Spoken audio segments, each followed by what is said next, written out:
This entire military is one cohesive, dedicated force. And the threats to our nations, they don't sleep. They're watching our every move.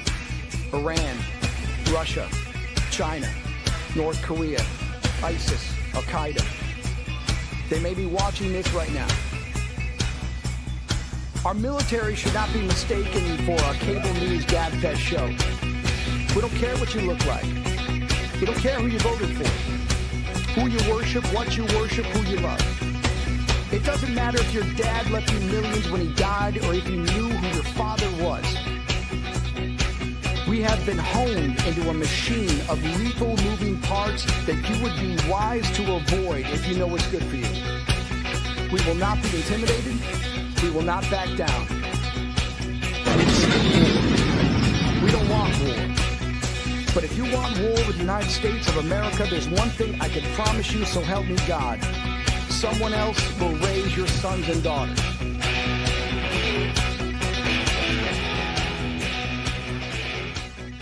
Military Broadcast Radio, the station that's giving veterans a voice. Find us on the web at mbradio.us.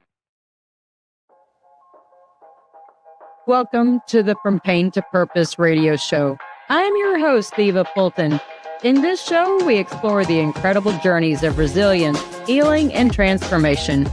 In each episode, we will sit down with individuals who have faced unimaginable struggles and turned their pain into power, heartbreak into hope, and their challenges into meaningful change and finding new purpose in life. Through candid conversations and inspiring stories, we will uncover how pain, whether emotional, physical, mental, or spiritual, can be the catalyst for profound growth and a deeper sense of purpose. So if you are looking for motivation, insight, and real stories of triumph over adversity, you're in the right place. Let's get started on this journey from pain to purpose. Let's give veterans a voice through Military Broadcast Talk. Hey, everybody, welcome. Today is Saturday, April 25th, year of our Lord, 2025. Yep, folks, I've had another golf to Mike day, and, I've really been enjoying my journey and getting ready for the VA Golden Games this summer in Tampa. Some big thanks to my very dear friend, Jose Flores, who hosts the Motivated Mindset, the show right after mine.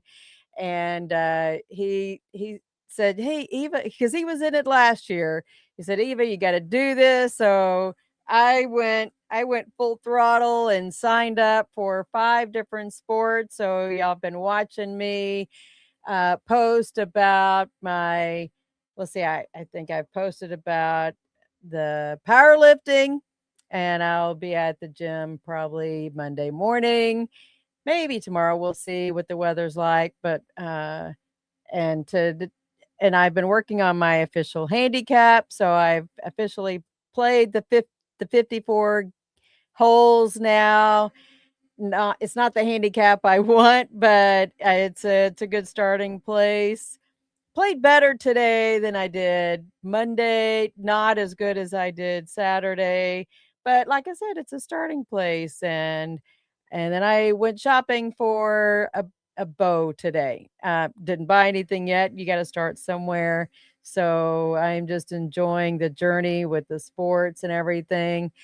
But that's I want to say, you have to learn what are you good at. And when I got out of the military, life had some transition and things. When I always talk about the From Pain to Purpose radio show, we have, the way I look at pain, we have 4 different pillars of pain, just like sitting in a chair, got 4 legs. It's the physical, the mental, the emotional, and the spiritual.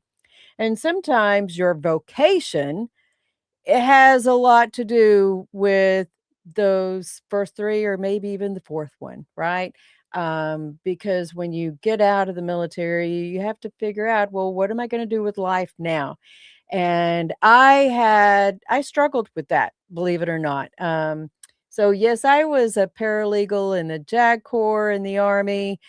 And when I got out, they didn't want to recognize that I had any legal experience whatsoever. I mean, I did court martials. I did the whole crim law side of things, did admin law side of things, did some legal assistance, wills and power of attorneys, that kind of thing. But they didn't want to recognize that I had any legal experience whatsoever, and that was very defeating when you get out and you thought that you had selected a career that would make a great transition when you get out of the military, only to have, not been seen that you had any experience whatsoever. And that was kind of crushing, because where do you go from there? I did manage to get a couple of jobs with some IT companies and got laid off twice, both from Lucent Technologies and Avaya. That was a bad tech industry world of things. And then was unemployed. I, went into the self-employment side of things with my second husband, and then that was where the whole construction industry went boom. Well, bust, I should say. We lost everything until I went into the voc rehab program. And I've talked about doing that before, tapping into my education. I swear, God has, and I'm not swearing on God. I promise you that God is the one who said, you know what, Eva, go back to school. And I was very fortunate to I am a VA success story through the voc rehab program.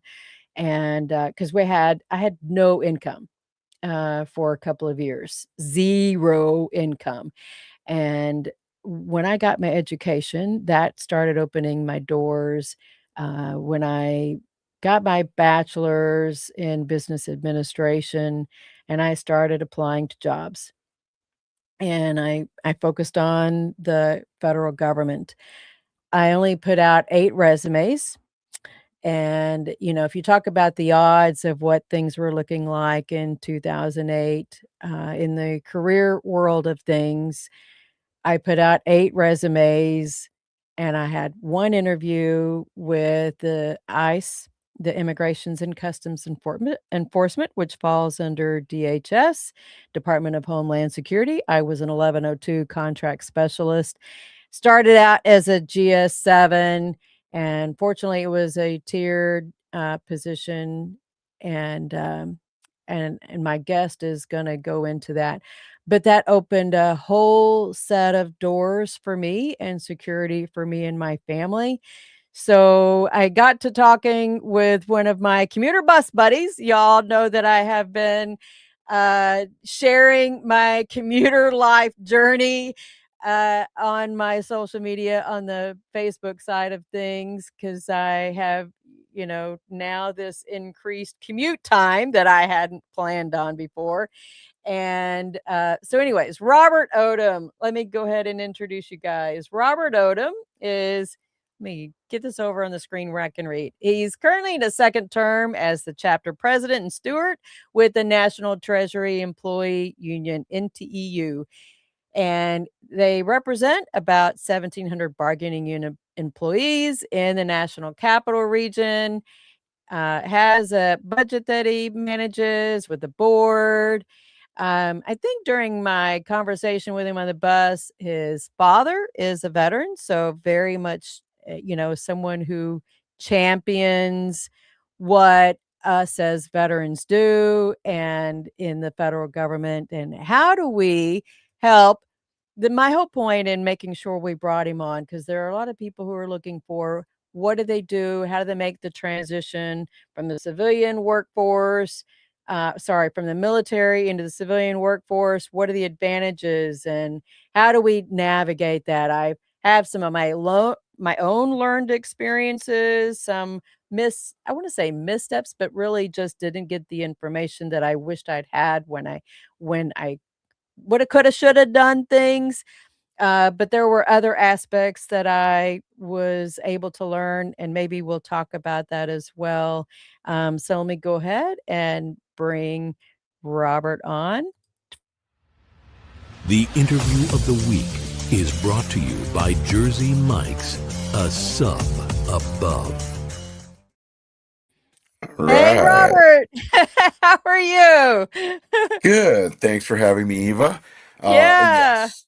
So I'm a military brat. My father served 22 years in the Navy, and after that, he worked on his education. Uh, he joined the Navy at 17, so basically he had to go and go through finish up high school, GE, the GED, and then Right. bachelor's in business, and worked on a master's, and he then uh, was working with the federal government as a civil employee with U.S. Customs, and he did 18 years of that, so 40 years of service to Wow. country, uh, and uh, and we're going to talk about some of the things that when you're talking about your job experience in the military. This is what I would tell anybody is that one of the things that you definitely want to look at is your military occupational series, Yeah. and what that's all about, what your position's all about, because that's what you need to then translate into the civil world, into if you're going to go into the federal government, you need to go on to opm.gov. There's the position and classifications section there, and you're going to look for the classification of positions, and they'll go by job series. So like the administrative are 300 series, law enforcement 1800, sciences you're going to have in the 400s, and so on. uh Procurement and acquisition is going to be in the 1100s, and those are just a couple of examples that you want to look at, because you can compare your MOS with the job occupational series in the federal government, to then work on your resume. And now it's a little easier but harder, because you want to sell yourself, and you only have 3 pages for your resume now. Two. That's what Two pages. OPM. Uh, it's maximum three. So, Really? They've told, but yeah, they've just telling us 2 pages. yeah. So this is what I will tell anybody is, one, if you go into the private sector, definitely want to have like an introduction letter, what you're all about, summarizing all the experience and knowledge that you have in a page. And then you're going to have your 3 page or so resume. And then at the end, you're going to have, your, re- those people that you want to be asked, who you are, what you're all about, your references, that would be like a separate thing. So in a way it's like 5 pages total, but the resume is only about three, and that started about last year or so. So it makes it very hard, because you have to limit yourself to about maybe 5 years or so of your career. And Yeah. if you served multiple terms in the military, tours, that could be difficult. And so you have to, again, go back to your MOS, look at the language that is there, and how you can translate that into your resume based off uh, the uh, the OPM classification.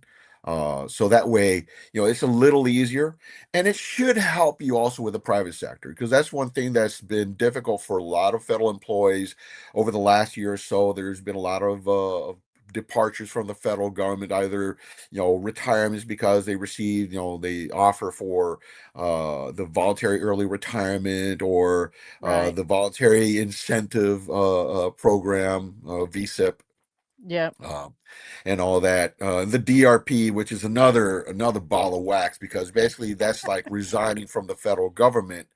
And if you just started out, you maybe have 3, 5 years in, and you're relatively young, you could probably translate that into going into the private sector or something else. But you also have to look at where you are, Right. because obviously in the national capital region, uh, there's a lot more competition, because you have a lot more federal employees that you're competing with. Right. So you have to look at where the industry is, where you're working with, and things like that. Well, one of the things that I saw too, it's always good to have a couple of different versions of your resume, especially if you're trying to market yourself across a couple of different career fields.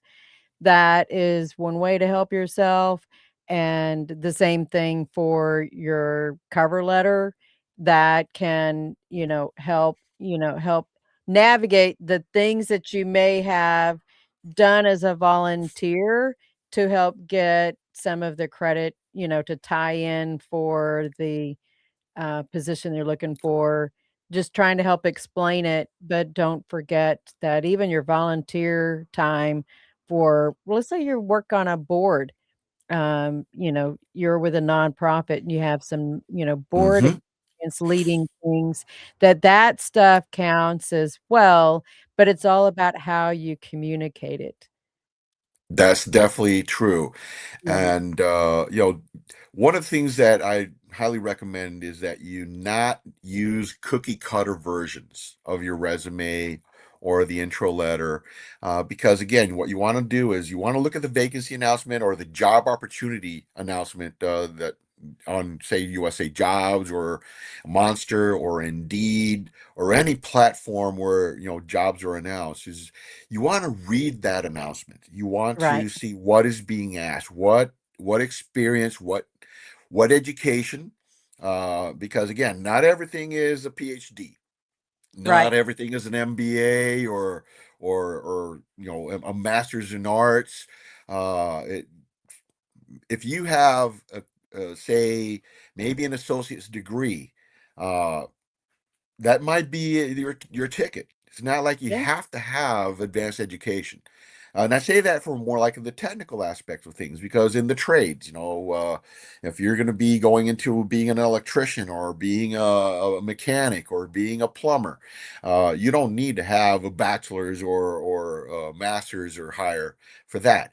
But you have to know how to sell yourself. But And that's where, you may need the certificate of, yes, whatever definitely, you want to have licensing those. that you require Hmm. for that role. Yes. Yeah, And definitely want to have those because those are going to back you up.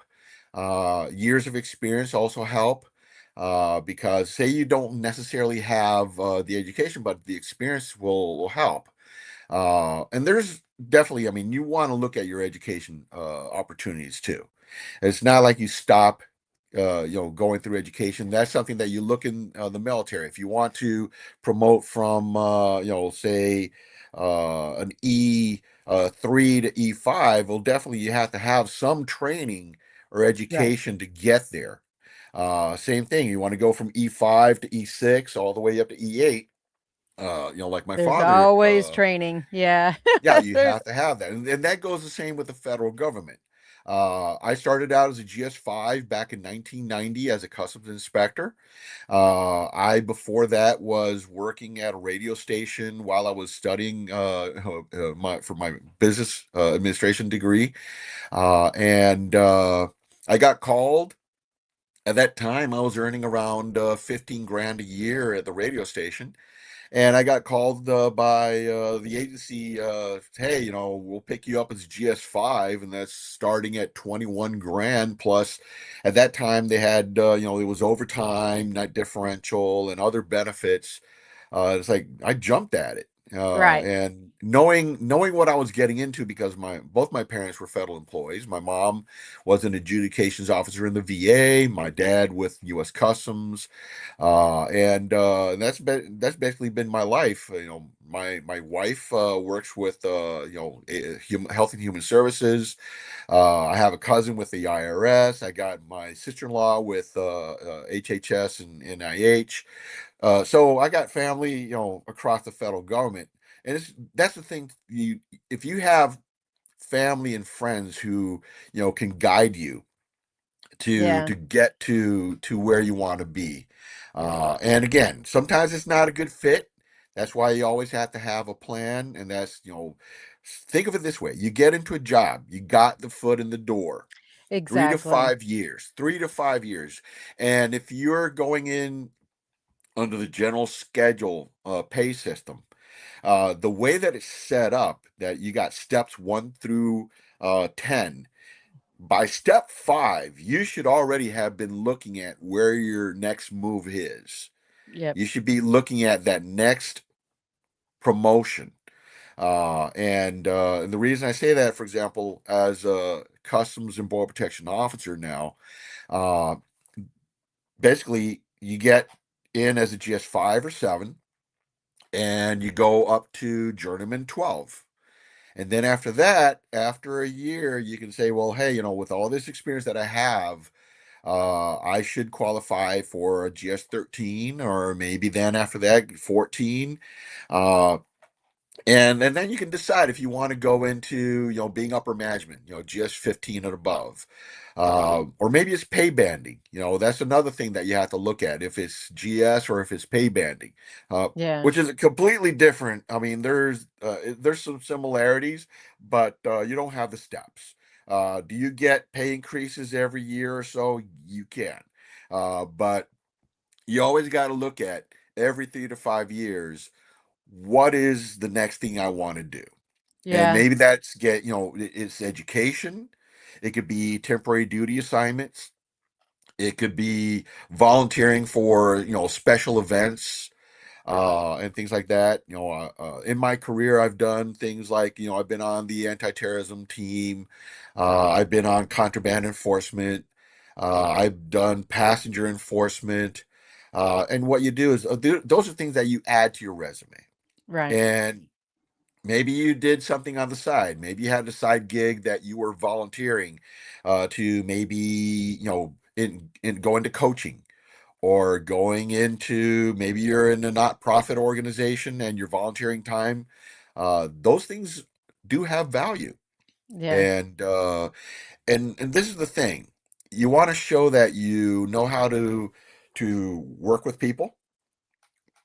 You need to show that you are not staying behind on the technology, because that's one thing now more than ever with Oh AI. yeah. If you're Especially. saying never, if you're saying never Or AI, innovation, some kind of innovation oh yeah, space and I've makes. seen, and this is the thing, the constant is always going to be change. Yep. Nothing is stagnant especially in the federal government. You're going to see that there's always some new initiative coming around every 3 to 5 years or so.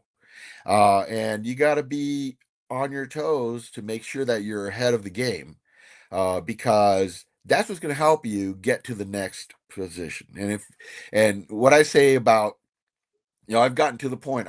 My plans are to retire next year after 37 years in the federal government. I've been working since I was 14, but in the federal government, that's 30. It's 37, Yeah. and that's a good. That's a lifetime. Yeah. And one of the things I wanted to talk about in that sense is, early on, what you want to do is invest in yourself. And that means, I talked about educating your, getting trained, opportunities and stuff like that.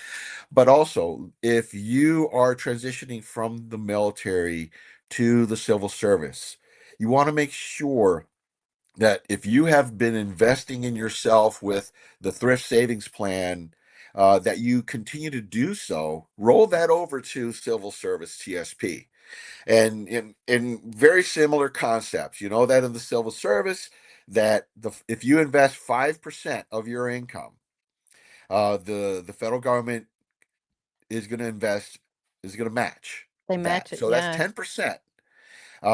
And you definitely want to maximize. Because remember, if you're going to traditional TSP, be it the G fund, F fund, C, S, and I, uh, which I recommend that you do a little bit of an equation of, Yeah. maybe You don't about, ever put your eggs all in one basket. yeah, You you, want to you mix it definitely up. don't want to keep everything in the G fund, because the G fund is the most conservative.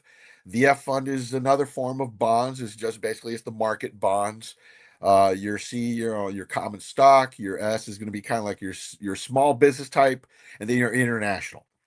And if you've been following the markets lately, the international's been doing pretty good. The yes has been doing okay. The C is the one is getting back there again. But you want to definitely work on that, and you also want to look at other options like the lifestyle funds. Those basically is that you're planning out. Say, I want to, my plans are to retire in 20 years. I got maybe five, maybe I got 8 years in the military, and I'm gonna, after I get, if I buy back my military service time, to add that into the federal employee retirement system, to add up to say 20 or 30, and we're going to talk about the qualifications, but Yeah. you want to make sure that when you get to the point that you say, you know what, I want to retire, I want to enjoy life, I want to leave at a good age, and that's usually in the civil service is 57, the minimum retirement age, uh, and I 30 meet years of that. I service. meet it. And if not, if you're say 20 years in and 60, and say you got in late into the federal service, then it would be 62 and 5. And the reason for that, and probably for military, is not so much concern, because if you're military and you got TRICARE, you probably say, you know what, I don't need federal employee health benefits. But it's always good to know that you have that. If you do take the federal employee health benefits, that's the 5 years. That's why they that Yeah. 62 and 5. Uh, and the thing about federal employee health benefits is that you have a choice every year to say this one particular provider is not working for you and you want to change, you have the open season. Know that if you have a change, say you had a divorce and you want to bump your former spouse off, you can do that throughout the year. At the moment, that's a significant life event. You Right. have that. Uh, but know those things, and that's the good thing about when you're putting in for a job with the federal government. You want to study the agency, the department, and the agency that you're going into. I can tell you that U.S. Customs Border Protection, being a law enforcement agency, a lot of veterans gravitate to the agency. Uh, be it the Border Patrol. I see a lot of Marine Corps, some Army. Where I'm at with field operations, the officers, you're going to see a lot more Army, Navy, Air Force. Uh, in the air and marine, you got a lot of air interdiction. You got a lot of, if you're say a There's a lot of helicopter mechanic. corresponding Yeah, uh, so job what skills yeah, with so you want to DHS. see what's a Yeah. good fit for you, and you Because want to part of learn, it's the hey, culture. what The culture is, yes, and that's what I wanted to get at, is in regards to yeah. culture. For example, uh, we have a chaplain program, we have a peer support program, we have the veteran support program. That's key for any veteran, anyone who served in the military, to know that the department or the agency that you're going to has those programs, so that you don't have to rely on going to the VA Yeah. alone, that you know that you have somebody who's going to be your advocate, to help you. And for the same matter, the reason I say, taking advantage of resources like chaplain and peer support is because, this is a rough job. If you're a border patrol agent, you're in the middle of nowhere for long hours, middle of the night. Probably it's really hot, or it's really cold if you're in the northern border. If you're out on the water, boat operator, or on a team on a boat, that's long hours on the water. I tell you, I used to travel with the Marine interdiction agents back in my day, to go to point A to point B. And after a while, it definitely gets old, because your knees are hurting, your kidneys are hurting, your back is hurting. So it's like, yeah, I like the job that I do, and I've been able to finagle that through my career, to do things, basically getting into program management, Yeah. to further. I was part of the team that revamped the officer basic training, uh, and very satisfied with that. It was all task based, to make sure that everything was covered. Uh, I've managed programs on leadership development. I've managed programs on uh, training of military personnel. If you've been an MP, or SP if you're in the Navy. You've probably heard of Customs Border Clearance Agent. And Customs Border Clearance Agent is basically is doing the customs duties at the AOR. And why do we have that? It's kind of like a pre-clearance. We want to Hmm. make sure that it's as easy as possible that when you get stateside, that it's like thank you for your service. Go decompress and be able to get back to your family and get ready for the next deployment.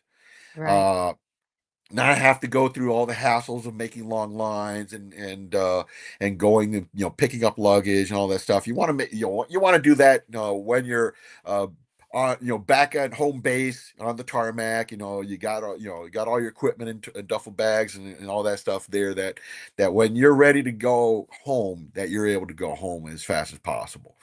uh I've been involved in with the labor management side of things for about 8 years now, and I really enjoy that. And that's something that a lot of people kind of don't focus on in their careers, because when you're dealing with personnel issues, uh, in my case as a steward for the union, we help people navigate. There's things like reasonable accommodation. One of the first things that you need to know when you're requesting a reasonable accommodation for a disability that you have is, one, did you let the agency know that you have a disability? That should be early on in the process.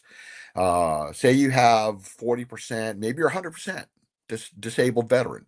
Right. You want to let your management, your agency know, because that will help you in the long run. That if you need to, say you're having issues with PTSD, and that's something that is invisible, because until PTSD happens, people may not know that you have PTSD. Right. And I can say that my father, having been a boiler technician in the Navy, he had PTSD before it was even known that what was PTSD, because the technology's changed. We're now more nuclear and diesel for our Navy vessels. But back in the day was you had boilers, and if water hit one of those boilers, that was really bad news. So I Yeah. understood early on that say there was a storm coming, and there was maybe a leak in the house. Well, guess what? My father was not doing too well. So you want to communicate that and work with your VA healthcare providers to get the documentation that if you're having an episode of PTSD, that you have the flexibility of maybe not having to make your way into work that day on time, that you have flexi tour, or maybe you have the ability to work from home, telework. Those things help.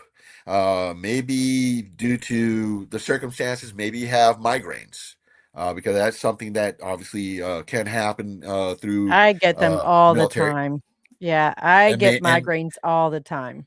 and you're taking your medication for that, and by it takes maybe an hour or two before it kicks in and helps you manage the day.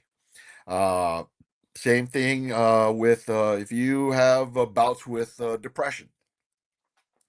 You want to make sure that you're getting your help, and that's where, again, the chaplains, the peer support, the veteran support program. Uh, the federal government has the employee assistance program. A lot of people don't take advantage of that, and it's sad because EAP not only helps you in regards to getting you therapy sessions if you need those, and that I think they've gone up to 20 sessions a year. Oh, But okay. there's legal services. We have care for, say, if you're taking care of a parent, or you're taking care of a child, and suddenly you're given orders that you need to travel for a detail or an assignment. Then they can help you get, say, for example, kenneling for your pet, or maybe childcare for your child, or maybe it's a visiting nurse to take care of your parent. And those are the things that I think that U.S. Customs and Border Protection has done very well. And again, because of the nature of our jobs, it's a godsend. I Sadly, want to mhm, tap mhm, into the yeah. child care thing because that was one of the things that really helped me when I was a young and, employee with ICE when I had first got out. Sorry, when I first started working for Mhm. ICE, they had a really great child care assistance program. And for a lot of the young soldiers that are getting out, and you've got young children, and you're trying to figure out how do you go and work for the federal government, all of these federal agencies or departments have a child care assistance program. Most of them are income based. And by that, I mean, so I started out as a GS7 with ICE, and they had the program set up where they pay a portion of your child care based upon your pay. So because I was a lower grade, they paid more of the child care for my kids, and as I got promoted to GS9 and as 11, I think about so I had gone from ICE to GSA to HUD. They had a different scale at each of those agencies on how much they paid, how much a percentage, but it was still income based. That was a huge thing that helped me out, with my youngest 2 because they were young when I started working, and, so I was very fortunate that the way ICE designed it, they you had to pay a little bit more throughout the year, the school ye well, when they were little, it was the same amount all year long, but as they went into school, they you had to pay more out of pocket, but they paid more during the summer for that full-time care. GSA changed theirs up a little bit, and you still had to pay more during the summer, but HUD, was a little bit different, and I wasn't on it too long because I got the promotion. I really liked the way ICE had it set up for paying more of that summer schedule because that was the most expensive compared to the after-school care. I just wanna make sure that folks know that there are options out there if you feel like, you're getting out of the military and you need to be able to get back employed again, don't think that an option isn't available with the federal government because it is. And definitely. And Yeah. we were talking before the show about the public transit incentive program. That's another Exactly. Yeah. help because basically the federal government really pushes for employees to use public transit to get to work. Now, that depends on your occupation, that depends on where you're working, but you definitely want to inquire about that because. Uh, that's money that you save. That's money that you can use for other things. And it makes it a little easier. So if you are coming in at the lower pay bands or at the lower GS rates, know that these are helpful. And it's something that can help you in your decision as to putting in for federal employment. And maybe in the private sector they have something similar, but that again, you got to look at again, like I said earlier, look at the vacancy announcement or the job opportunity announcement. Study the agency. If you go to any of the agencies in the federal government, you can see they'll have a section that's called for careers, and they'll tell you what the jobs are all about. They'll tell you the benefits and things like that, and that Some of them way pay you go in. relocation assistance, some of them don't. Mm. Some if you go to the OPM website, then you can also see what are the critical hiring the critical what's They have a special section for those that are critical hiring. Yeah, and usually Uh, it's for the hard to fill yeah. positions. And I'd say, for example, in my world, in U.S. Customs Border Protection, it'll be at like ports of entry that are remote. We have a few of those in the southwest border. We have a few of those in the northern border. And same thing with Border Patrol. If you put in for a job with the Border Patrol, they have incentives. MJ Uh, saying hi. Sorry, she's one of our all other right, hosts. Shout out to all right. MJ. So those are things that you want to look at. If there's incentives, hiring incentives or there are retention incentives. For example, in the line of business that I come up from, they have the foreign language award program. So if you have, say, if you know a language like Tagalog or Farsi or Arabic, that could be used, especially in the anti-terrorism mission. That's something that you could get up to 5% of your basic pay each year. And those are things that you want to look at when you're studying for the job. In my job history, I put in for jobs for like I did the criminal investigator test. I did the air traffic controller. Uh, I failed miserably on that because I wasn't really. I mean, I studied business and I knew about the customs stuff. Uh, and I'm kind of glad I didn't get into air traffic control because I have family and friends who've been in with the FAA and all that, and it's rough. It's Yeah. very grueling, very stressful.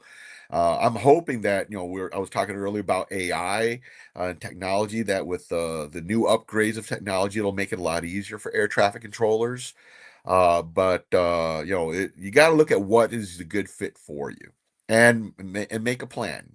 Uh, and But that, it also might be a yeah. good time to pivot if maybe you need to or want to change your career. Know that if you are pivoting, that you may have to start lower or equal, and you're not going to automatically jump up into a higher grade. I think one of the Mhm. biggest things that I've seen, especially for senior NCOs and officers, is that they think that they're going to lateral over and wear their rank on their collars in the civilian sector, and that's not true. I'm sorry, guys. I'm gonna bust your ego on that one. You need to humble yourself and know that it is different in the federal workforce. I think the biggest challenge that I had personally, because I'm just, Army high speed, low drag, was that I had to put a little more drag into my work ethic, which was, I wanna say, I took on those additional tasks because you get your coworkers who don't like how high speed you are, and you've gotta, you get bored. If you're too productive on your work, then I'd have to go find other things to do, but not really talk about it, and, you know, I might my boss would know, but it's a culture issue, you know, that we, as veterans, were kind of bred to mission, getting things done, and the civilian workforce has been kind of, "It's alright, slow down a little bit, Nelly, it's okay." Yeah, I'm going to tell you this. It was a bit of a transition for me coming from the field to work at headquarters, and I had to learn early on. There's something called hurry up and wait. Yeah, Because especially when you're dealing with policy issues or programs, uh, you have a lot more people involved, and it's not like in the field that you get things done. right. Uh, and uh, and you have to follow procedure. You have to follow policy because if not, you're going to get in trouble. You can't cut corners, for example, in procurement. You got to make sure that you're doing things the right way because sooner or later you're going to have somebody doing an audit. That could be Well, the yes. inspector general. That could be the GAO, the Government Accountability Office, Or the and you want to, IG. yeah, Yeah. that's what I'm getting at, is that Yeah. you want to make sure that you did things the right way. You followed policy. You followed the law and the rule and regulation on things, because sooner or later it's going to come back and it could bite. It could be even a career ender. For So you sure. want to make sure that you're doing things the right way. And sometimes there's a lot of things that are outside of your control. I'll give you this. For example, policy. You're thinking, hey, it's just going to impact my component. No, it can impact various components, and they all have a say on that. And Right. guess, and then it goes into what I call a possible black hole, uh, which is counsel. The lawyers have to review it, and you're thinking that's going to be a quick turnaround, and it takes months. And you're like, "What's going on? Why isn't it moving?" Oh, because the person who was actually reviewing it left, and now Yeah. it's in a drawer somewhere, and they got to start from scratch. And that's one thing right now that I can tell you, uh, as a union rep.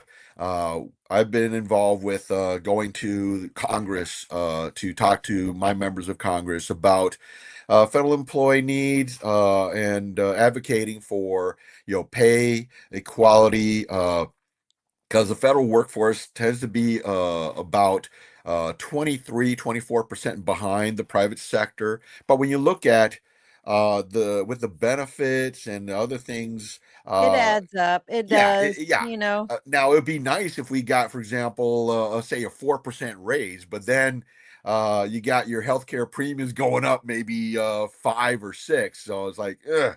But what I get at is that uh, there's a lot of things that are in your control. There's a lot of other things that are outside your control, and that's what you need to always consider.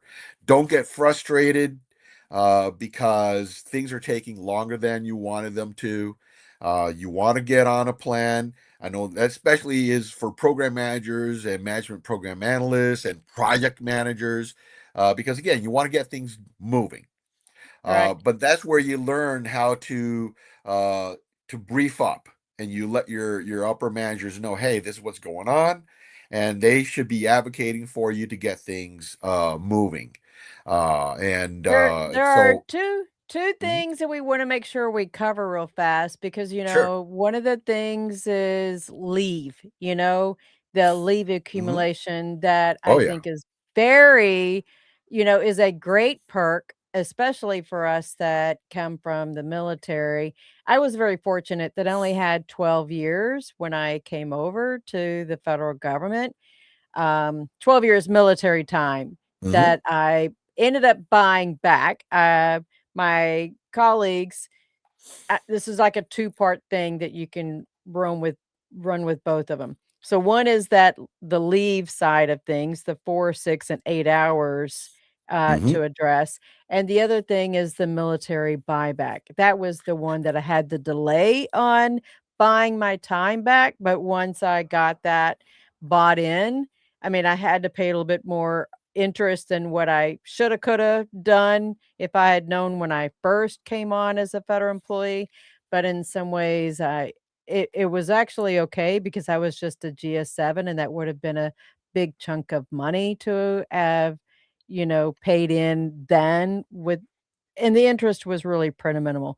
But now, I've got 27 years in, actually 28. I have 28 years in All now. right. So I'm yeah, on that downhill yeah, side like I'm gonna you are. go yeah, I'm gonna go down that path to explain that, and I'm gonna probably tack this on too. One of the things you got to look at in the job announcement is the probationary period, Yes. because most of the jobs are 2 years of probation, and that's something you would definitely want to make sure that you overcome. And that transitions over to, you have what's called career conditional. Mhm. When you start out, for the first 3 years of your federal career, you're going to be career conditional, and you're going to accumulate 4 hours of annual leave, 4 hours of sick leave. Once you pass Every the pay three period. years, yes, and And once you pass the 3-year marker of your EOD, your entrance on duty date, your scheduled computation date for leave, then you go to category 6. And category 6 means that you go up from 4 hours of pay period to 6 hours of pay period for annual leave. You continue throughout your career at 4 hours for sick leave. Uh, and then again, there's other leaves. I mean, there's if you're say a reservist or you're a National Guard, know that you have military leave. Yep. So it's very good to know about the USERA. The for active, if you get activated, you want to make sure that you present your orders, and you should be able to say you're on active duty. You should be able to get back to your job, and that's something that we haven't really seen much since the sunsetting of Iraq and Afghanistan. But in in the current realities, there's a lot of people that are being called up to serve for the Iran campaign. So it's always good to know that when you're activated, you're presenting your military orders to your management and all that, and you have military leave, and you have a right to go back to the job that you were in before you deployed. Uh, and then there's admin leave. That's another thing, say you want to donate blood, there most of the policies you get like 4 hours for that. Jury duty, you get admin leave. So there's various things that you have to look at in the leave policy for the agency that you're putting in for. And then once you make it to 15 years in service, then you go to category 8, which means that you're getting 8 hours of annual leave each pay period. And the reason for that, you say, well, why is that? Well, as you get older, and you know this, if you once you hit 40, the body doesn't function the same. It's not like, if you're a paratrooper in your 20s and you start doing the same thing in your 40s, your body's going to really feel it, right? But the cool Uh, thing they have is the veteran sick leave as well, that they yes. started a couple of years ago. When you first come on, they give you, I think it's a bank of sick leave that doesn't count against you, right? Yes, and that's something that I know they've tried to translate that into the employee paid leave, but that hasn't become law yet. New parents do have the paid parental leave, which is kind of Right, like an extension of the Family and Medical Leave Act, which is also right, good to know about if you have chronic illness or you have an immediate family member of your household. Know that you have that option, which is the Family and Medical Leave Act, FEMLA. right. So there's a lot of things, and I know we're talking about a lot of things here, but it's always good to study these because when you go in knowing what you're getting into and knowing your benefits and knowing your rights, those expectations turn to be fruitful because you want to make this into possibly a career that a second career. If you've Yeah, served multiple terms in the military and then you're transitioning to civil service, you want to make sure that you have the bang for the buck. So when you do decide to retire from the civil service, you say, I have served so many years. I've proudly served this country, and I have all these benefits. I have my robust TSP, my Social Security, my federal employee retirement system benefits, and yeah. whatever other investments you have. If you decide you want to go into government bonds or you want to go into crypto, I mean, that's something that is your decision to make and how you want uh, to preserve your income until you're in old age. That could be you plan it out. Say your family can last on average until their 80s. Well, hey, you want to make sure that you have enough money to live comfortably into your 80s. Right. And say you want to have want to set your beneficiaries. Who's gonna live your legacy? You're not gonna leave your family behind without anything. Uh, And you they want even to make have sure that they're well education. off. There's even education, benefits that they have too. I mean, Oh I know yes, as federal, as military, you've got the GI Bill, but there many of the agencies, if you've had to take on a loan to get your education, they yes. have that as well. You have the student loan repayment program. You got to you can check out on that.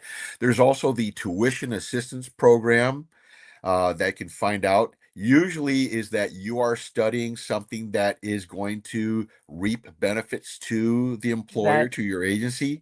And that includes, for example, continuing education, because you got to maintain certification. Say you're a CPA. Say you're a lawyer or a paralegal. Say you're a chemist or So they you're got a to get those therapist. CEUs and all of that stuff. Yes. Engineering, I think, is one of them. Yes. To maintain the certification, if your position requires that level of expertise, they can help you pay And that's that. one thing that the agency will pay for.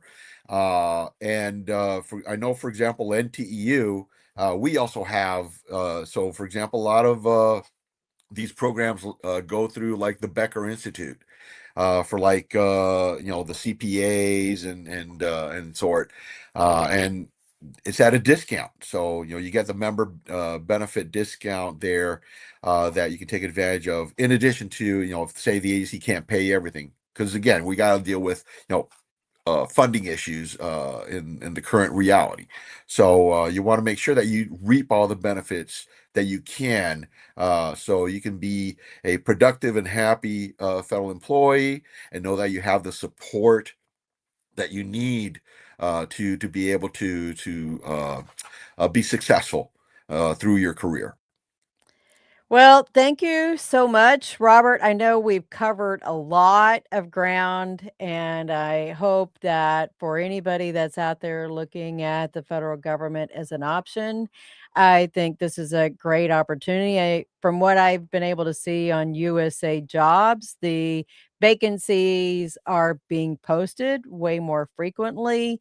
And, it's now that the budget had gotten passed for all the other departments except for DHS, they are starting to post those out there. So if the civilian market is not looking so hot, look at the federal government, usajobs.gov. I tell you, it has been a lifesaver for me and my family to have made this kind of transition. It has served us very well. And thank you so much again, Robert, for coming on. My And pleasure. anyways, so thank you guys. I am going to pop up my screen now for coming up Carly Gaddell, and I had her information up earlier. Let me see if I can pull it up again. Let's see. Yeah, I'm saying it right. Carly is the CEO for Plus One Heroes, and she's on the spouse side of things. And she's really running a neat nonprofit that I think, from what I've been able to watch and observe, it has started from her heart, and she's impacting lots of other people. Daryl Hartley, my co-host that is normally with me on Mondays with the Revivalist radio show, is going to join me on the 9th. I'm pretty sure we're tagged on that date, but that date may change.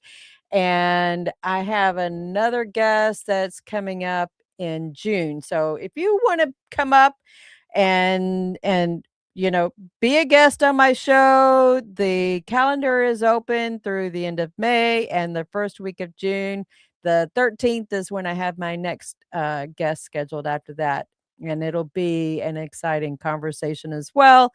Military sexual trauma is the topic of the day, June 13th. So thank you guys for joining us. And y'all have a very blessed day. And here with MBR on the From Pain to Purpose radio show, we are giving veterans a voice.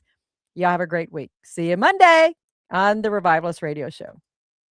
Ladies and gentlemen, thank you for tuning in to Military Broadcast Radio. As we wrap up today's show, we want to remind you that the podcast of today's episode will be available right after we go off the air. So if you missed any part of the show or want to listen again, be sure to check it out.